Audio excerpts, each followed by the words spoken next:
Você acompanha a partir de agora mais um Questão de Opinião, podcast de política aqui do Opinião CE. Sou Rodrigo Rodrigues, sou o host aqui da nossa conversa. Edição especial hoje, a gente recebe aqui o Delano Rios, que é editor-geral, e o Roberto Moreira, colunista aqui do Opinião CE. Sejam muito bem-vindos, tem uns temas bacanas, viu, pra gente falar hoje. Valeu, Rodrigo. Agradeço demais aqui, sempre um prazer estar na nossa parceria aqui e receber o Roberto, né? Quando o Roberto participa aqui, tem um brilho a mais. Né? Interessante, o Brasil parece que só tem uma pauta hoje, né? Preço de alimento. Mas vamos botar outra também, né? O Bolsonaro, que vai entregar a defesa dele, ele disse que planejou tudo com o Pateta, o Mickey. O Mickey Mouse, né? Foi. Então, ironizou. Eu acho que ele exagerou um pouco. Tá certo. No primeiro bloco aqui, a gente vai conversar um pouquinho, como o Roberto falou, né, sobre a questão dos alimentos e esse rebuliço que o governo federal está fazendo para tentar baixar o preço e se mobilizar também, né, se viabilizar para o ano que vem. Também aqui na pauta, na questão do meio ambiente, a campanha da Fraternidade aborda esse tema esse ano, tem um impacto concreto nas políticas aqui do Ceará e na política, tanto política pública como a política partidária aqui no estado também. E não menos importante, falar sobre as mudanças em nível nacional e em nível estadual do Partido dos Trabalhadores, que também mobiliza bastante o nosso tema aqui, né, aquilo que a gente vem debatendo. Para começar aqui, né, Roberto, o governo Lula aposta em baixar o preço dos alimentos para chegar forte na disputa à presidência da República no ano que vem. Nesta semana, o governo federal decidiu zerar o imposto de importação de 9 tipos de gênero alimentícios. Essas medidas elas foram divulgadas em meio à queda na avaliação de Lula nos principais institutos de pesquisa do Brasil.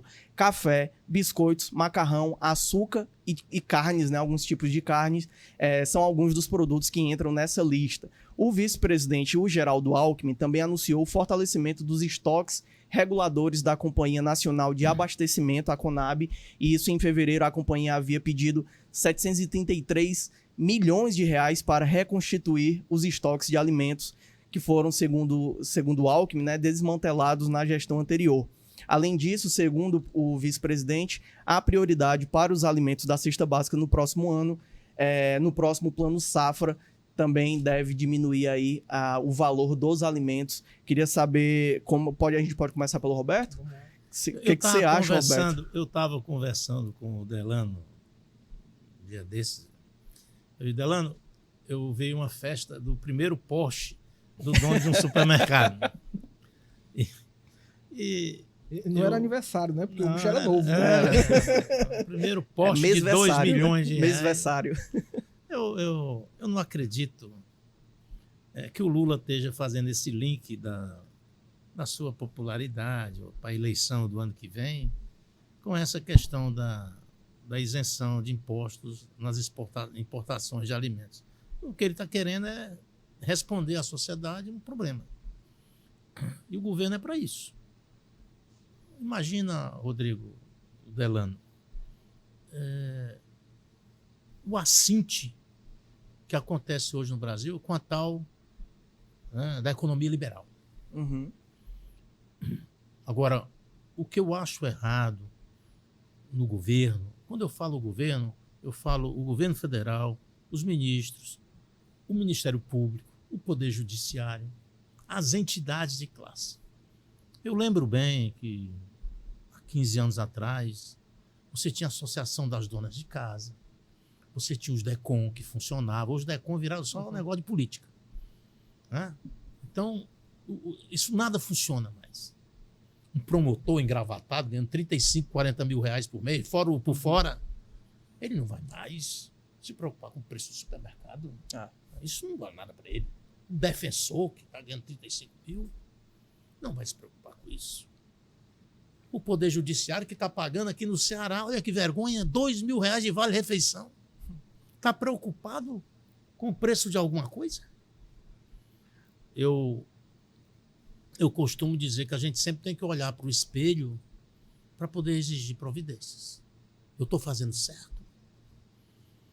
O presidente Lula deu uma declaração, vocês viram, que o PT se distanciou de tudo, das lutas, né? Se distanciou do povo, do favelado, do pobre, do combate à especulação, do combate à exploração.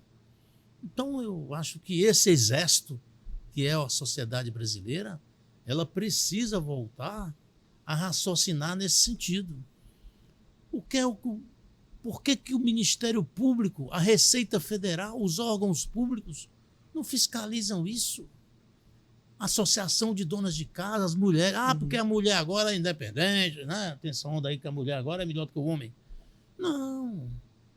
O homem também vai para a rua lutar. Não tem problema. Agora, a mobilização da sociedade, ela simplesmente acabou. Tudo acontece agora, meu bom Rodrigo, na internet. Né? A internet tem solução para tudo. É mentira de um lado, mentira do outro, irresponsabilidade do outro, de outro, irresponsabilidade de alguém, mas nada de sério e concreto. Então eu entro nesse tema, nessa abordagem importante que você faz, dizendo o seguinte: não adianta o governo zerar taxa de importação de alimentos, porque não vai baixar o preço. Porque o supermercado pode muito bem estocar tudo e deixar ali. E o que é que tem? Quem é que vai obrigá-lo? Quem vai? Aí o setor de produtividade, né, o setor de produção, juntamente com os supermercados, os atacadistas, eles vão se proteger. É direito deles. Mas é direito também você comprar 1 quilo de tomate no agricultor por 60 centavos e o cara vender por R$3, né, com 300%, 400% de lucro, mas você botar 1000%. É absurdo. Você comprar 1 quilo de tomate por 60 centavos, 80, a caixa na Ceasa e vender por R$8? Em quantidade, né? Não, isso. De grandes quantidades. Então, quando a gente fala isso, a gente não fala só de Fortaleza, não. Nós estamos falando do debate aqui, é nacional, isso é no Brasil todo. Porque a ganância, ela está estampada hoje na economia brasileira. Aí eu quero falar depois, você deixar, Rodrigo, dentro desse tema, o Banco Central disse hoje que temos que esfriar o crescimento da economia brasileira. O Brasil não pode crescer. Vamos subir o juro porque a economia tem que ir para o chão. Isso é desemprego, é fome, miséria, preço alto. Que país é que nós estamos vivendo? Que país é esse, gente? Que você tem que destruir a economia para poder você ter uma inflação de 3%. Isso vai adiantar o quê? Os Estados Unidos têm inflação de 8% e juros de 2%. O país está aí. O presidente Trump está dizendo que vai comprar, quem vai pagar, quem não vai, dando as ordens, as cartas. O que está faltando é alguém sentar. Poxa, vamos aqui, meu. Tudo bem que você está no supermercado. Vamos fazer o supermercado do rico, né? Dos funcionários públicos, né? Dos ricos, e o supermercado do pobre, com preço digno.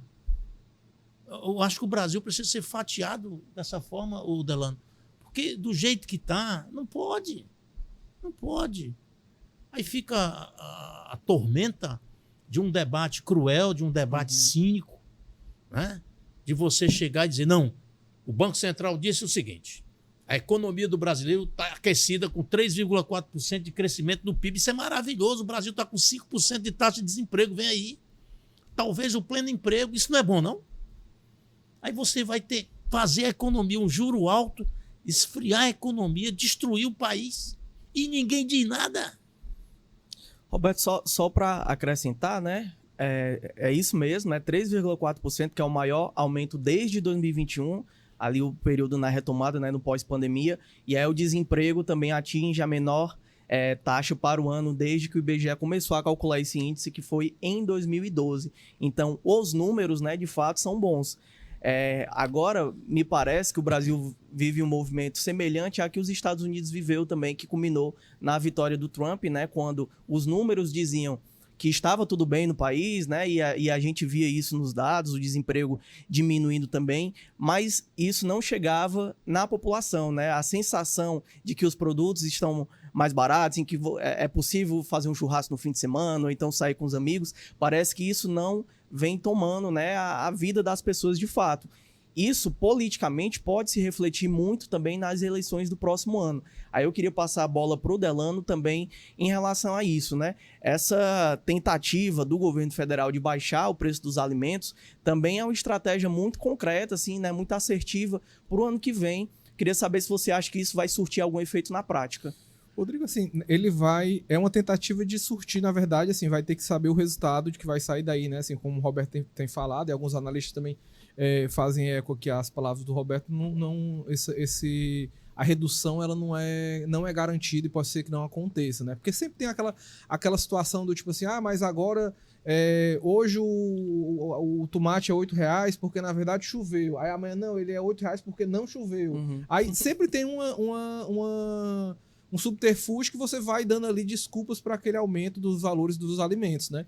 E aí isso é uma pauta importante. E aí tem uma coisa que você tocou num ponto aí que eu queria destacar, que é uma situação que a gente vive muito hoje. Aí isso também, essa situação que a gente está, da questão da carestia dos alimentos e dessa resposta do governo também, e dessa confusão que se arma quando tem uma medida dessa, é também fruto dessa ideia de polarização que a gente tem. Então parece que, tipo assim, se o fulano fez isso, então tá errado, eu tenho que apoiar o outro. Então, assim, tem umas coisas, como o Roberto fala, que são imorais. Tipo assim, essa discussão de você, a economia, não sei o que, parece que claro que ninguém tá falando que vai destruir o país, porque se destruir, todo mundo vai ficar. Mas a gente vive numa ideia especulativa de um capitalismo de especulação financeiro, né, que o cara bota de ações e não sei o quê, que não está produzindo.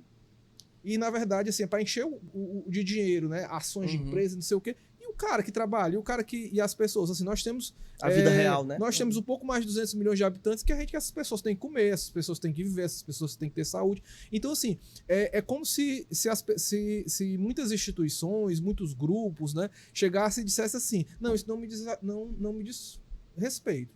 Eu estou dizendo aqui que eu estou perdendo o meu, né? Então, assim, por exemplo, você teve uma reclamação do setor do agronegócio, ok, eles estão ali no direito deles de estarem se defendendo. Mas, do ponto de vista de uma sociedade, e o preço do alimento? Como é que você também atua para você que aquilo reduza? Claro que aí, como o Roberto está falando, tem outros setores, né? Não dá para você chegar e dizer assim, tá caro por causa do agro, e o agro é que é ocupado 100%. A coisa, nessa brincadeira aí de que você tem um vilão, você tem muita gente ganhando por fora sem levar a culpa ou sem ser chamado à responsabilidade, né? E às vezes tinha que ser chamado à responsabilidade, como o Roberto bem pontuou aqui, do ponto de vista mesmo legal e tudo. Falta mesmo isso. O Roberto falou dessa história do DECOM, e aí eu sei que ele fala também, inclusive por uma experiência como jornalista, assim, era pauta, tava nos jornais todo dia, toda semana tinha pauta lá, porque o DECOM foi lá, o povo tinha, digamos assim, tinha esse medo, né, do DECOM no sentido de quem estivesse fazendo coisa errada, você sabia que... O PT e o PL, né, o Lula e o Bolsonaro deviam mandar esses canalhas aí que trabalham para eles, se sentarem e dizer, rapaz, vamos discutir o Brasil, macho. Vamos apoiar uma tese só, vamos diminuir os preços, vamos se juntar. Não, mas o cara diz, não, esse governo aí não presta, tem que se acabar. Aí o outro diz, não, o Bolsonaro quer vir para poder roubar. Isso não adianta para a sociedade, não vai baixar o preço do feijão, não vai baixar o preço do milho, do arroz, nada. Olha bem, Delano, desculpa te interromper, eu vou citar uma situação aqui. Eu recebi ontem, eu escrevi sobre essa questão da polarização, um cidadão disse, Roberto, eu compro o coentro, a cebolinha, o casalzinho, por 90 centavos na mercearia aqui do meu bairro. Aqui tem vários canteiros de plantação de horta, de hortas urbanas, cebolinha, né? Chama outro lá, o casalzinho, né? É o coentro e cebolinha, e tem o tomate, e tudo é barato. Por que é tão caro no supermercado? Por que é tão caro na feira? Aí você tem uma situação extremamente preocupante do ponto de vista da sociedade. Aí vem a história, que o outro comentário que mandaram para mim. As pessoas se espelham nos outros. Como é que você pode acreditar no Brasil, onde o Tribunal de Justiça paga R$2.000 de vale-refeição, que um desembargador recebe mais de 100 mil por mês, quando é para ganhar 35? Como o ministro do STJ recebe 200 mil, quando é para receber 40? Aí o cara diz, pô, esses caras roubam, por que eu não posso roubar? Por que eu não posso fazer coisa errada? Eles não burlam a lei, por que ele pode me condenar? É muito grave, Delano. Se o cara, na Constituição, tá lá, o maior salário do brasileiro, do serviço público, é o de ministro do Supremo Tribunal Federal, R$50 mil hoje. Então ninguém pode ganhar mais que ele, nem o presidente da República. Pode ganhar igual. Aí criam umas... Como é que chama? Subterfúgio. Né? Criam as enroladinhas, né? As regalias. Não, né? aí é 2 mil de vale-refeição, 3 mil de vale-estudo, 5 mil de vale-paletó, 6 mil de vale-gravata. Até gravata agora o Estado paga para ministro. Né? Então, o salário vai incumpridando. Vamos indenizar tuas férias, vamos não sei o quê, vamos blá, blá, blá. O cara já tira 4 meses de férias por ano. É. O judiciário, por exemplo, Tá melhor do que o as Ministério crianças, Público. Então, tá melhor do que as crianças. Delano, e o brasileiro está enxergando isso. E esses caras aí, eles precisam entender que a internet chegou e tudo está lá. E que o país mudou, o mundo mudou. Então nós temos que ter uma compreensão de cidadania, de respeito. Para que você ganhar 100, 200 mil reais por mês? Para comprar o quê, meu Deus? É. Para comprar apartamentos? Em nome de laranja? O Brasil precisa, o mundo precisa entender que as pessoas precisam comer. E comida nunca constou no custo de vida de ninguém. A comida era o último item, o Rodrigo. O arroz, o feijão, essas comidas. Hoje um ovo custa R$1. Você imaginar um negócio desse? R$1 um ovo. O café, às vezes, da pior qualidade que o que a gente consome, né? De um absurdo também, que é o que tá mexendo. Aí o cara diz assim, só terminar. Porque o chinês consumia 385 mil sacas de café do Brasil por ano, agora está consumindo 3,5 milhões. Aí o café todo bom está indo para a China. E fora os países que ele já fornece. E não sobra café para o brasileiro, sobra o lixo do café, né? Só a poeira, o pó. Com milho. Moendo milho misturado com tudo diabo. junto, misturado. Aí, o governo vai fazer o quê? Se as autoridades que deveriam tomar providência não tomam. O DECOM, o PROCON, os órgãos do Ministério Público, o Poder Judiciário, quando acionado. Mas o problema, eu volto aqui, Rodrigo, está no exemplo. O Brasil, um país que dá mau exemplo ao seu povo. O deputado rouba dinheiro das emendas. Está aí. O Ministério Público ganhando salários abusivos e pouca gente produzindo. A Defensoria, que nasceu agora para ficar grande, é a mesma coisa. Eu estou falando isso nacionalmente, não é só aqui, não. Aí você tem o político, tudo bem, culpado porque também está querendo comer tudo. Essa emenda PIX, emenda não sei o quê, emenda de bancada, emenda de comissão, emenda... É preciso alguém beliscar, né? No linguagem antiga, beliscar esses caras e dizer, porra, o povo está vendo. Sim. A sociedade está vendo isso. Incabível, inconsequente. Gente, vamos parar. Está precisando... Talvez o presidente Lula fosse o homem para isso. Mas ele é só um ser humano. As pessoas deviam provocar o Estado e, como o governador humano aqui fez um pacto para tentar reduzir a violência, está conseguindo. Devagar, mas está. A internet, 99% é mentira. Mas tem algumas verdades. Essa do Poder Judiciário é uma verdade, uma realidade de estar ganhando salários exorbitantes, furando a Constituição do país. O Ministério Público, a Defensoria, os órgãos públicos de apoio, de sustentação do Estado. É muita coisa para mudar. Mas, Rodrigo, você que é jovem ainda, você se espelha no seu pai, que trabalha todo dia, sai de casa de madrugada. E você também passa o dia trabalhando. E você luta pelo seu salário. Aí o cara simplesmente tem um cargo público, aí pressiona deputado para penduricalhos, né? Que chama, né? Os penduricalhos. Pronto, aí pede para aprovar penduricalhos, aí toma penduricalho, essa Assembleia Legislativa vive aprovando penduricalho. Aí os deputados estão querendo um plano de saúde, estão reivindicando do presidente, do anterior, do outro. E eles têm medo porque a sociedade pode ter uma repulsa sobre isso. Olha como o político está fora da ordem das coisas. Então, eu acho que não dá mais nem para falar. Vamos rezar, né? Rezar. Eu acho que não, né? Mas olha, é uma situação que o Brasil está vivendo e o mundo, né? Mas o Brasil tem seus tentáculos que você tem que resolver essa coisa aí da moralidade da justiça. A justiça internamente ela tem que se moralizar, respeitar a toga. Ele foi para o concurso, passou para juiz, nunca é testado.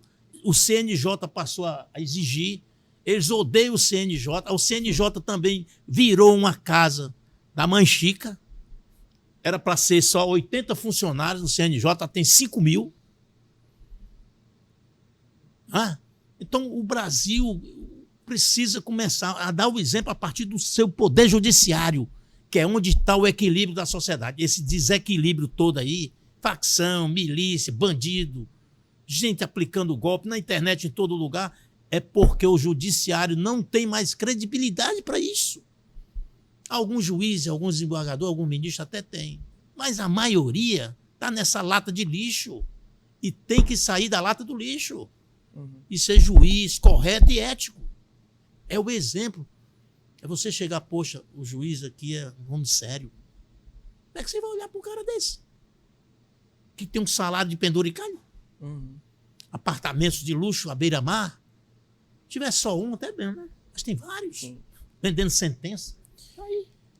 6 estados. E você falou no ponto, né, Roberto? Os caras ganham bem, né? Tipo, por exemplo, você vai ali até no caso da Assembleia, tipo assim, o que é que a classe média faz? A classe média ali faz caber no seu orçamento ali, bota um plano de saúde.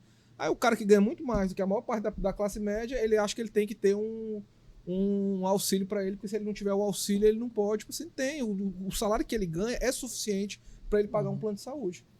Isso é uma cor básica, assim, ninguém ali tá ganhando, nenhum deputado ganha um salário mínimo. Para o cara chegar e dizer que ele não pode pagar um plano de saúde. Ele pode pagar um plano de saúde. Aí você faz o quê? Você deixa de usar aí o seu externo que você compra em Milão, você não compra ali basta você não comprar que aí você faz consegue pagar. Você consegue pagar. Não, porque realmente não. É essa coisa, assim, é curioso que quem é mais voraz com essa coisa, assim, é feio, assim, é aquela coisa de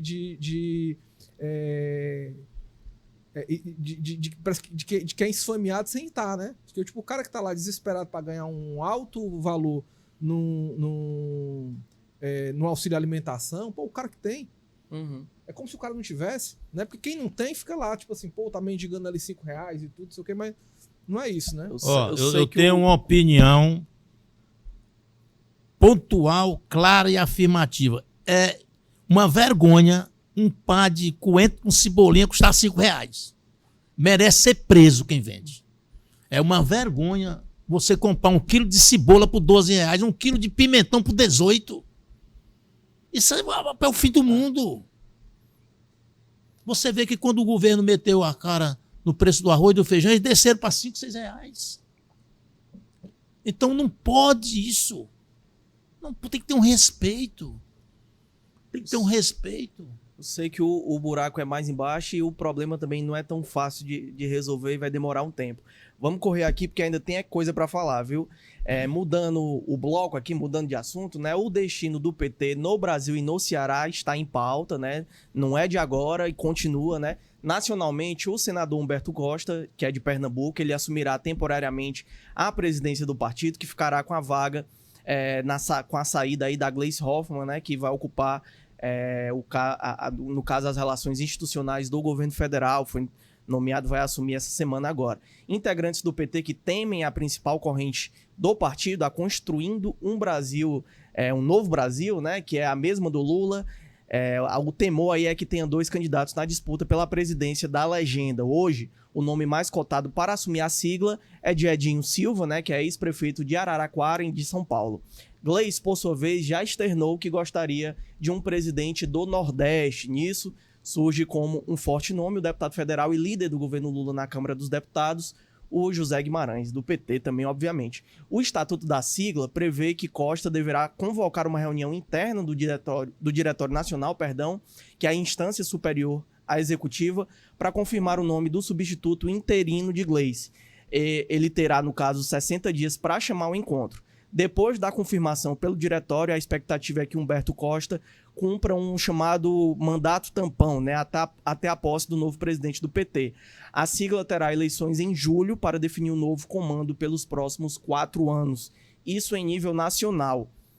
Se você for pegar aqui no Ceará, né, o rito segue semelhante, né, o Roberto até destacou na coluna dele de hoje, né? E o Coni, que é o atual presidente do PT estadual, precisa deixar o cargo porque passou a ocupar, né, o cargo no governo do estado, né, como secretário de governo. No governo do estado não, na prefeitura de Fortaleza. Outra mudança deve ser a do deputado Guilherme Sampaio, que assumiu a função de líder do governo Elmano, aí sim na Assembleia Legislativa do Ceará. Os líderes do PT querem pacificar eventuais disputas internas aqui pelo comando do PT estadual e também do comando do PT em Fortaleza. Como é que vocês acham que isso aí vai se desenrolar aqui no Ceará? Vai ser pacífico? Acho difícil, né, Roberto? Quer começar? Deixa o Delano começar. Acho que depois da disputa aqui por Fortaleza, Rodrigo, tudo vai ser um pouco mais calmo do que a confusão que teve, mas acabou dando certo, né?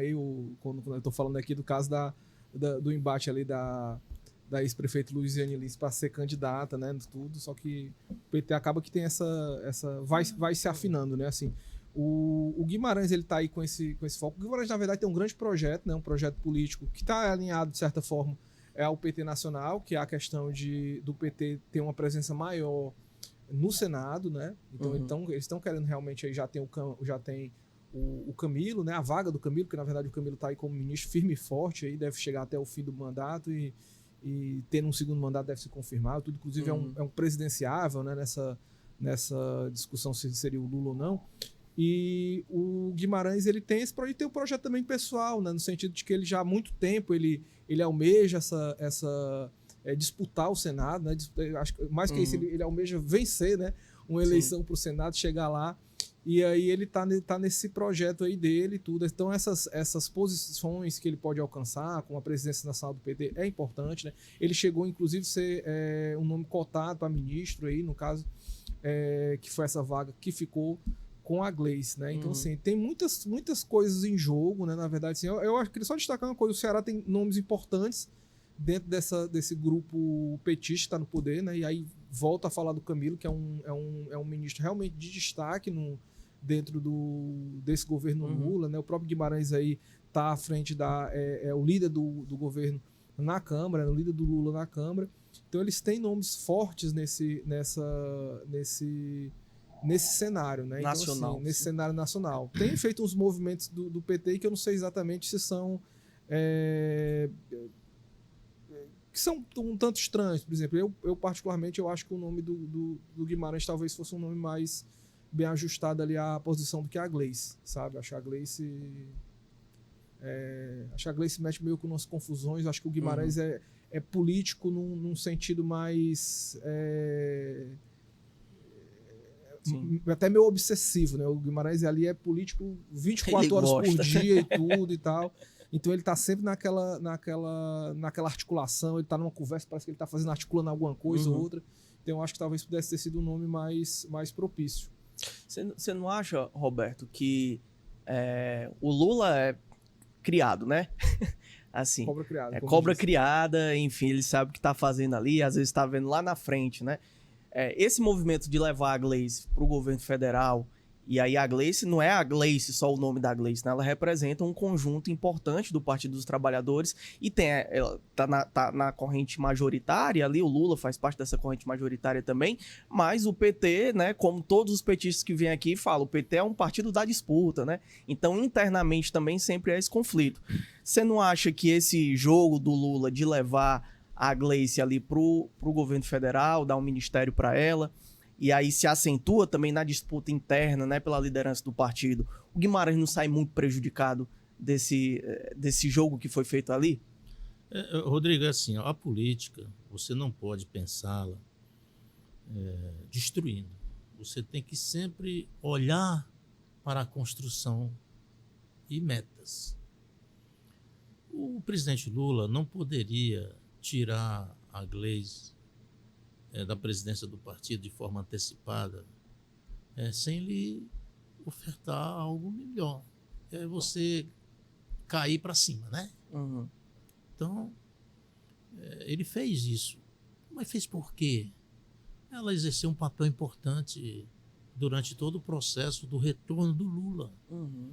Ela liderou o movimento na base dela no Paraná, o presidente voltar a ser um político liberado pela justiça, ser candidato. Então ela exerceu um papel muito forte. Ganhou muito protagonismo, inclusive na vigília lá do Lula, né? Mobilizou momento histórico, o partido, né?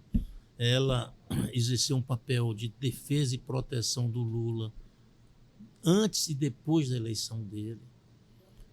Ela é uma mulher que tem uma história do PT, que tem um papel, apesar dela ser uma pessoa não influente.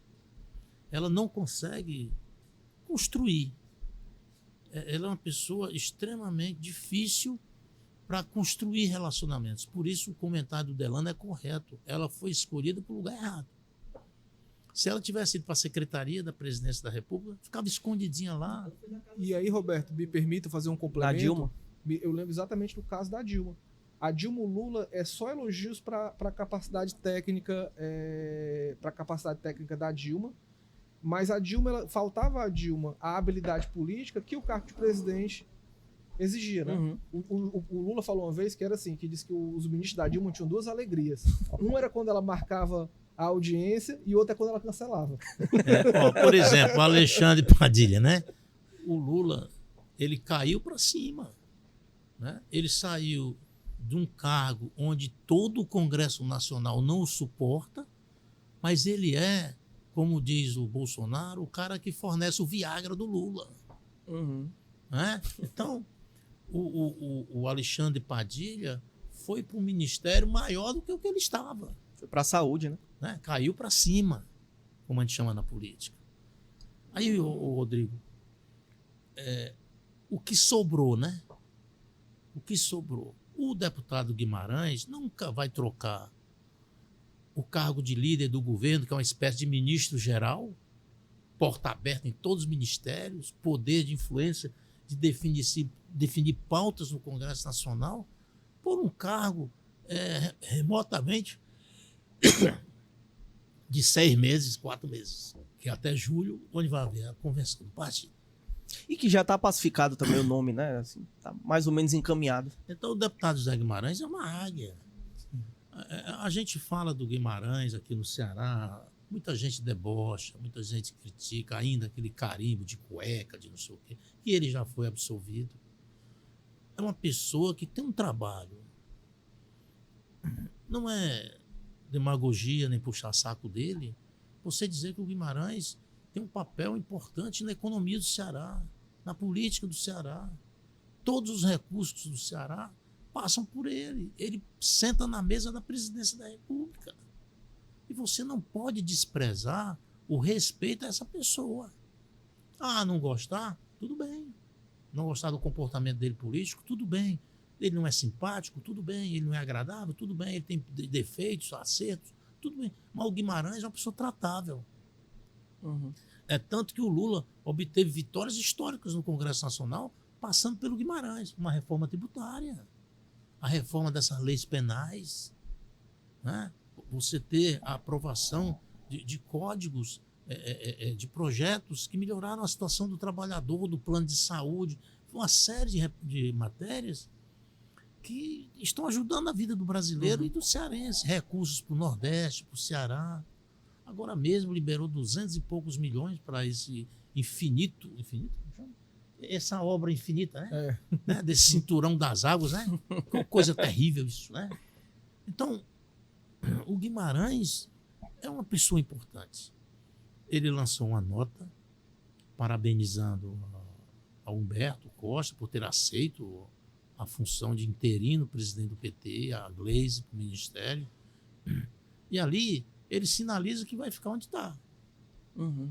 Não sei se fica na reforma ministerial e na reforma do governo na relação com o Congresso Nacional. Porque o presidente pode muito bem puxar um líder do governo do Centrão. Até agora o Lula sinalizou friamente para o Centrão, né? Ele não abriu o governo dele para nenhum cara desses. Então deve estar esperando uma sentada, né? Um recuo. A expectativa até do Arthur Lira, né? O presidente do PP está querendo fazer uma aliança com a União Brasil, né? Que agora chama uma federação. E isso é por oposição. E o Lula está de olho nisso. Aí nós estamos falando de mais de 150 deputados. Senadores, né? Então, governadores. Tem alguns recados, né, Roberto? O presidente do União Brasil apareceu em foto com o Bolsonaro e tudo aquilo ali não é à toa, um né? ponto casual, né? Assim, é um... pode ser, né? Alternativa, vira ali um... É porque Brasília é um outro mundo, né? É um outro cenário, é outro palco, né? Brasília tudo é interesse, poder. E essa construção, ela se dá de uma forma articulada a tal ponto do presidente jogar cada peçazinha. E por que ele botou a Gleisi onde ela está? Porque ele pode tirar. E vale a pena citar, né, Roberto, que não é um ministério, não é que não é importante, mas não é tão importante quanto antes o Ministério das Relações Institucionais, já que o Congresso hoje ele tem muito mais poder do que antes, né? Com o orçamento secreto, com o maior domínio dessas emendas parlamentares por meio das emendas PIX. Então, assim, continua sendo um cargo importante, mas não é tão importante quanto antes. Então, acho que é um ponto importante. Eu acho, Rodrigo, que esse é o ministério que ele tem a importância que o ministro tem. A depender do ministro, se for um ministro muito bem articulado, que consegue transitar, aí pode ser um ministério importantíssimo. Se for um ministro apagado, é um cabide de emprego, digamos assim. A moeda de troca hoje é um pouco mais baixa do que antes, né? Você tem que ter Mas eu acho que é um cargo de articulação mesmo. Assim, o cara tá ali, se for um cara... O Lula teve homens muito fortes nesse e alguns bateu-se muito, né? A gente recebeu aqui, por exemplo, um cara como o Disseu, era uma figura fortíssima, um grande articulador. Aliás, terça-feira estarei em Brasília no aniversário do Zé Disseu. Eu vou também a uma audiência no Ministério das Comunicações, mas eu dou uma passadinha no Congresso, né? Mas eu vou lá no Zé Disseu, ele mandou um convite, eu vou ser grosseiro ao ponto de não ir, né? Não aceitar. Inclusive a entrevista, né, do José Disseu está aqui no YouTube do Opinião. A do Guimarães também está no YouTube do Opinião. Então, se você quiser conferir, né, vale super a pena. Conteúdo super interessante também. Para a gente partir para o próximo tema rapidinho aqui. Eu só queria encerrar, Rodrigo, essa participação sobre essa questão da política. Porque nós temos dois temas aí que a gente não falou. Um é por que o governo está mal. Como é que um governo que tem 3,4% de PIB de crescimento, que é um dos maiores do mundo, o desemprego em queda livre, chegando a 5% a expectativa agora.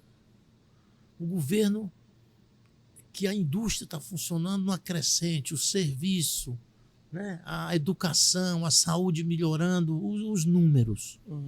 Por que um governo desse está ruim na pesquisa? Por causa dos alimentos, tudo bem. Mas o que está faltando no governo Lula é comunicação. É se relacionar, o novo relacionamento com a sociedade que se dá no campo digital. É um problema histórico da esquerda, né? Não é isso? Você vê insistentemente a direita o dia inteiro machucando, maltratando, batendo, não importa que seja fake news, mas está lá.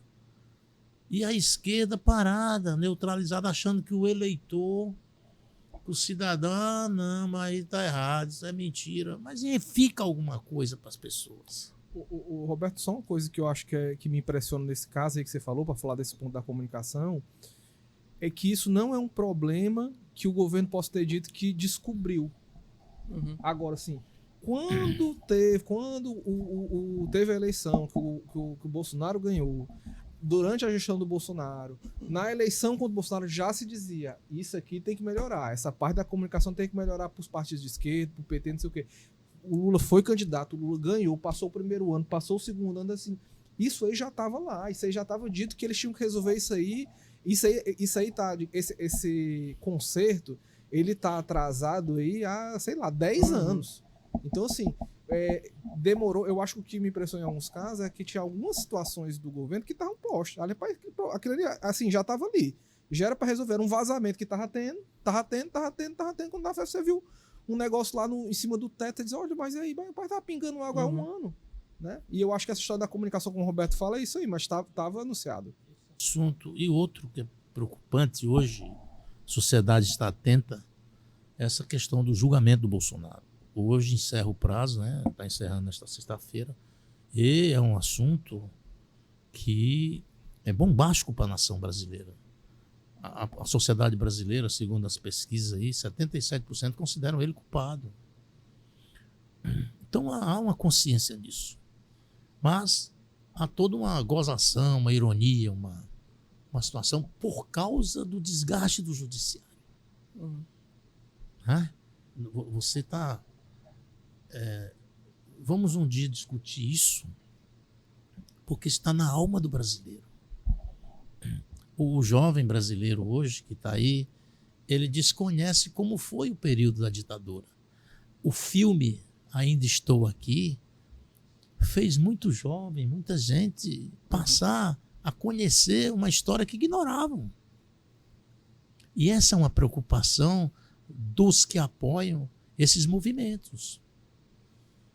Nós, jornalistas, que somos vistos como de esquerda, como defensores de teses, né, socialistas e tudo, não tem nada disso. O jornalista informa, o jornalista cumpre o seu papel, segue a ética.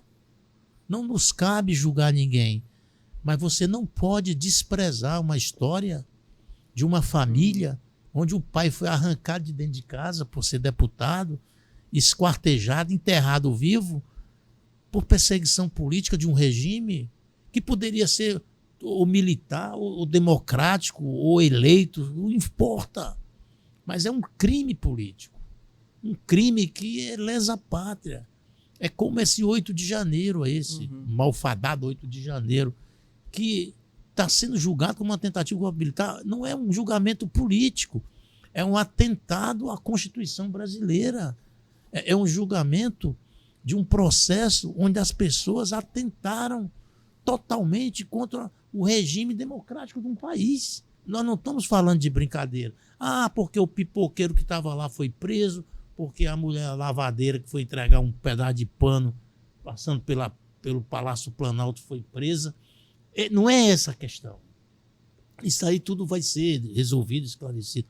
A questão é você querer mudar um regime de um país à força, tirar do povo o direito de votar, de escolha, o direito de você ir e vir, você destruir prédios públicos em troca de quê? Esperando que um tanque saísse dentro de um quartel. Não, está resolvido. Mas não pode ser assim. Então, a sociedade, ela tem todo o direito de opinar, ter a liberdade de pensar, uma classe política também, como nós jornalistas também. Agora, acusar a imprensa de dizer que está defendendo o julgamento cruel, o julgamento dessas pessoas, porque são de esquerda, jornalistas, isso é uma faceta, uma mentira absurda. E isso precisa ser dito para as pessoas. Nós estamos acompanhando o noticiário, o dia a dia, as apurações, as investigações, o noticiário decente. Né? Então eu só queria fazer esse registro, Rodrigo, porque nós não podemos deixar de nos preocupar com uma questão nacional dessa importância. E eu volto a dizer, esse problema só existe porque a justiça brasileira não está tendo um comportamento dentro da ética. A partir do caso do Lula. Que o Lula poderia ter até sido, né, retirado de pauta o seu julgamento por um erro do endereço, o que fosse, mas o Lula não poderia ter sido candidato a presidente. Porque para a sociedade ele foi retirado da cadeia porque era o único que vencia o Bolsonaro. Isso é uma reflexão também da sociedade que é correta. Porque você tem um judiciário político. Era só isso. E ao que consta, todo o processo legal tá correndo, né? Assim, a gente tem que aguardar. Pra gente, aí eu vou pedir pra gente ser breve nesse último ponto, por conta do tempo, mas só para corroborar com o que vocês estavam falando, né? Tava lendo uma análise política essa semana, que fala que há de fato uma mudança de aposta, né, do governo federal, pensando em 2026. Então, não deve apostar, e o Lula, segundo essas análises, né, que é nesse modelo de coalizão como foi nas últimas eleições e que levou o Lula à vitória, vencendo o Bolsonaro na época. Ele deve apostar de fato nas entregas, e aí sim essas propostas são importantes, porque vão passar pelo Congresso, vão ter que passar pelas articulações do Guimarães, dos demais líderes, né, para se concretizar e surtir efeito a partir de 2026. Lembrando que, por exemplo, a isenção da carne entra em vigor a partir de 2026. Você vai ter uma política que vai ser analisada para a isenção da carne, não, né? Colocar a carne na cesta básica, né? Começa a valer em 2026, a isenção do IR para quem ganha até R$5.000 está em tramitação, pode começar a valer. Então, são apostas muito concretas, né, que pode surtir efeito na prática. Partindo aqui para o último ponto, né, o impacto das mudanças climáticas sobre o meio ambiente é o tema da campanha da Fraternidade deste ano, e além da esfera política e educacional, a preservação entra na esfera religiosa, claro, né, quando a Igreja Católica reflete sobre os cuidados com a chamada casa comum, como a Igreja Católica vem colocando, né? Essa iniciativa ela foi lançada oficialmente em Fortaleza nesta semana pela Arquidiocese de Fortaleza, né, em nível nacional também foi lançada essa semana. No Ceará, a coordenação da campanha chama a atenção para discussões de temas recentes, como a possível instalação de uma mina de urânio no município de Santa Quitéria, que fica aqui no interior do Ceará, além da aprovação da pulverização de agrotóxicos por drones, né, um tema que chamou a atenção demais aí, no final do ano passado, e também para a redução de áreas verdes aqui na capital cearense, um tema também que sempre vai voltando. Queria que a gente refletisse rapidinho sobre como isso pode interferir também no governo do estado, né, na prefeitura de Fortaleza, já que você tem aqui pelo menos dois temas que são muito caros, né, para o governador Elmano de Freitas, que ele fala diretamente sobre essa questão dos agrotóxicos por drones, né, que foi aprovado no final do ano passado, e também na usina de urânio em Santa Quitéria, que é uma aposta também do setor econômico aqui cearense, né, brasileiro, essa questão do urânio, mas que, segundo algumas entidades ambientais aí, as comunidades também falam, tem um risco muito grande socioambiental. Então, eu queria que vocês falassem um pouquinho sobre isso. Rodrigo, eu acho assim, esse tema do meio ambiente, ele é um tema que ele tem ele reverbera, digamos assim, politicamente, aí vou falar, ele se converte, né, para falar de uma linguagem mais contábil, em votos, de uma forma menos eficiente que outros temas. E, infelizmente, porque na verdade as pessoas deveriam sim estar mais preocupadas com o meio ambiente, aí, né, não é aquela coisa, parece que assim, acho que teve um momento aí que a questão da causa ambiental parecia aquela coisa meio hippie ali, nos anos 70, 80, né, Greenpeace, as pessoas lá se acorrentavam nos navios, assim. E a gente, assim, só que na verdade essa questão da crise climática, ela bateu na porta já, não é uma coisa, antigamente a gente falava daqui a 20 anos, daqui a 30 anos, daqui a 50 anos. Não, a gente viu uma catástrofe que você teve ali, por exemplo, no Rio Grande do Sul, então as pessoas têm que se preocupar, né, e de fato é uma situação, é muito delicado, porque assim, a ação que você faz aqui, não é que você tem uma política ambiental positiva em Fortaleza e Fortaleza vai se transformar por causa daquela política ambiental. Porque, na verdade, nós estamos falando de uma biosfera e tudo, e que a ação de um impacta em outro lugar, mas cada um tem que fazer a sua parte, né? Infelizmente, eu cito porque, por exemplo, se você pegar a causa animal, talvez ela mobilize muito mais a causa, no caso de quem tem animais domésticos, né? Do que essa pauta ambiental. Mas aí eu acho interessante que você tem algumas iniciativas que realmente é da boa política, né? Que é a política quando ela cumpre o seu papel, né? E aí a gente, às vezes, é tão desacreditado da classe política, mas quando é muito interessante quando você vê algumas situações de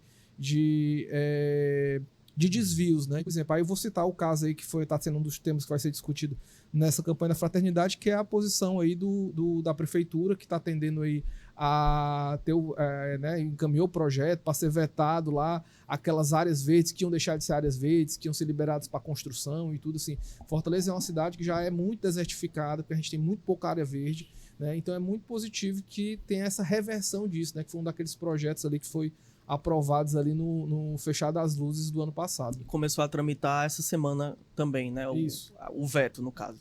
Eu acho que deve ser votado. Eu queria só me expressar. Eu acho que a pauta da igreja está errada e equivocada.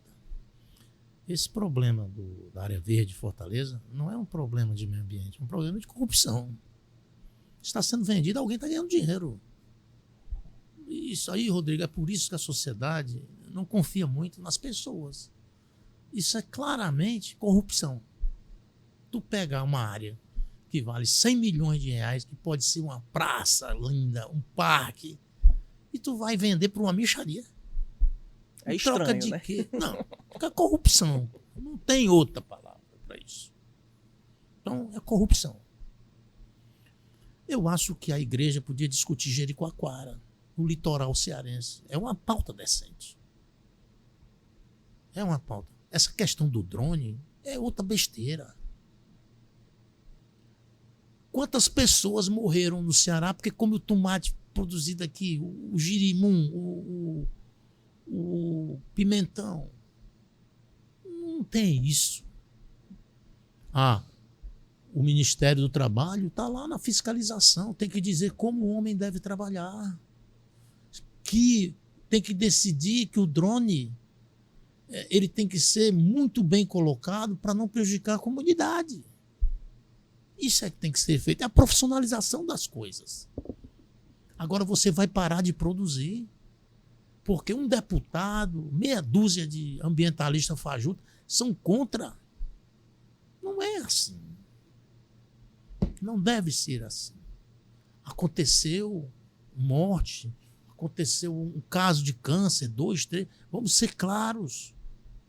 Agora você, Rodrigo, não pode ser contra uma construção de desenvolvimento que emprega milhares de pessoas, como é o caso focado por esse deputado aí, o Rosendo e outros, de um caso lá da Chapada do Apodi. A serra é lá em cima onde planta, a comunidade é aqui embaixo. Quem conhece o que eu estou falando, sabe. Nós podemos proteger as pessoas cumprindo a lei, aquilo que a gente fala aqui. Cumprindo a lei. O cara que vai fazer pulverização, ele tem que estar vestido assim, assim, assim, assim, com proteção tal, tal, tal. Pronto, é o equipamento dele. Agora, você querer destruir a economia do Estado que está tentando crescer nessa área do agronegócio, da produção, por causa de uma vaidade, porque o meu mandato é em cima disso, pelo amor de Deus. Então, é uma opinião minha, né? Eu acho que é a do governador também agora, né? Ou estou errado? Né? Do Poder Judiciário. O Poder Judiciário não quer o avião, porque ele acha que espalha meio e espalha. Se você tem a modernidade, por que não? Né? Agora, essa coisa da Jericoacoara, da destruição das praias, do nosso litoral, isso sim é um grande debate. Como é um grande debate, você tentar minimizar a situação dessas pessoas que vivem miseravelmente por conta de vereador irresponsável, vagabundo, liderança comunitária também, perdulária. Eu vi uma imagem na internet em Fortaleza agora, aqui, mandaram para mim, de uma família morando na duna. Aí a duna desce e entra na casa das pessoas. Mas lógico, como é que pode ser diferente? Vai tirar a duna da pessoa? A duna se movimenta. A duna é pelo vento. Então, ou com chuva ou sem chuva, ela vai viver dentro da casa das pessoas. O certo era dizer para essas pessoas que procurássemos uma outra área para alocar vocês, botar vocês. Mas não fica aqui porque duna, aí a gente grila, depois a gente vende para uns, ajeita aqui. É tudo assim, é errado. É como na Sabiaguaba. A Sabiaguaba tem um rio passando lá, um afluente do rio Pacuti. Aí jogam as pessoas lá. Essa coisa que a igreja devia discutir e trabalhar em cima. Proteger essas pessoas na área de risco, que são colocadas lá de forma irresponsável. Coitadas, porque não tem para onde ir. Mas a prefeitura podia muito bem pegar algumas áreas boas da cidade, que estão ocupadas aí por milionários, e fazer. Não já está lá? Tem uma área aqui na Washington Soares, no Santos Dumont, tem uma lagoa linda, e podia ser urbanizada, e a favela está lá. Por que não construir 2, 3, 4 mil moradias e colocar essas pessoas lá junto com as outras? Uhum. Mas não. É tudo política. Não pode ser. Isso é machucar. Então eu acho que a igreja né? Eu não tenho... Eu conheci o arcebispo, um homem jovem, uma pessoa de muita dinâmica, muita fala boa. Então, eu acho que ele está começando a conhecer as coisas. E, por exemplo, ele jogar essa pauta do drone é uma pauta política. Ele não devia entrar nisso. A igreja dele devia defender esses pobres que estão em áreas ambientais que devem ser preservadas e essas pessoas levadas para outro lugar, ou com aluguel social, ou para construir em umas áreas boas da cidade que já estão ocupadas por favela, como aquela todo o final da Santos Dumont ali, por exemplo, a Palpina, que chama, né? Palpina? A Palfini. Palfini. Que a Luiziane fez uns belos apartamentos ali, que poderia ser ampliado. Mas não, as pessoas querem que a igreja vai entrar na pauta da política. É errado, equivocado. A gente vai caminhando aqui para o final. Só um comentário em cima disso, Roberto. Respeitosamente, né, eu acho que a Lei Zé Maria do Tomé, que é essa lei que gerou esse embate todo, inclusive quando foi aprovada com o apoio do então deputado, né, Elmano de Freitas. E do governador Camilo. E do governador Camilo, é claro que ele estava em outra posição, né? E aí tem também uma Mas não tinha o sinalização. drone, né? Não tinha o drone. É uma outra perspectiva, né? Mas, na minha opinião, foi um marco, né? Se viu como um marco estadual e uma lei que foi referência também nacional e, em alguns pontos, internacional também. A gente vê alguns debates em relação a isso. O Brasil ainda é um país que libera agrotóxicos que são proibidos no mundo inteiro e aqui são liberados, né? Então é isso veneno. Aí tá errado.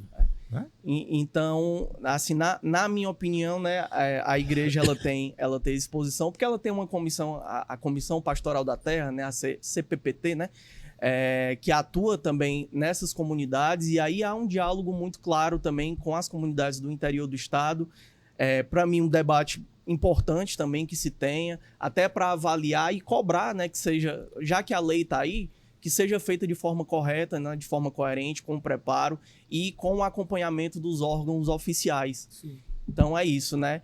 Gente, queria agradecer demais. Eu acho que tem 3 temas super legais, né? Que a gente trouxe muitas informações aqui também para quem está acompanhando. São temas no nosso dia a dia, Olha, né? você tem que entrar nesse debate porque você é contra um míssil levado por um drone. Hein? É uma novidade da guerra, né? Sim. Mas eu acho que são temas super pertinentes que a gente está sempre acompanhando dúvida. também. A gente tem que debater mesmo, porque esse espaço também é um espaço de debate, né? Para a gente discutir dúvida, bom demais. esses temas. Então, obrigado, Roberto, né? Obrigado, Delano. Tamo junto. A gente segue juntos aqui Valeu, também. Rodrigo, brigadíssimo. O Questão de Opinião de hoje, né? Fica por aqui. Te agradeço pela parceria. Aproveito para seguir a gente, né, em todas as redes sociais, no Instagram, no Facebook, no TikTok. A gente está lá em todo canto. Se você ainda não é inscrito aqui no canal do YouTube, basta se inscrever, você não paga nada para isso, né? Por isso, aproveita, comenta, compartilha, é sempre importante para a gente também. O Questão de Opinião de hoje, né, fica por aqui, mas a gente volta na próxima semana com muito mais informações. Obrigado.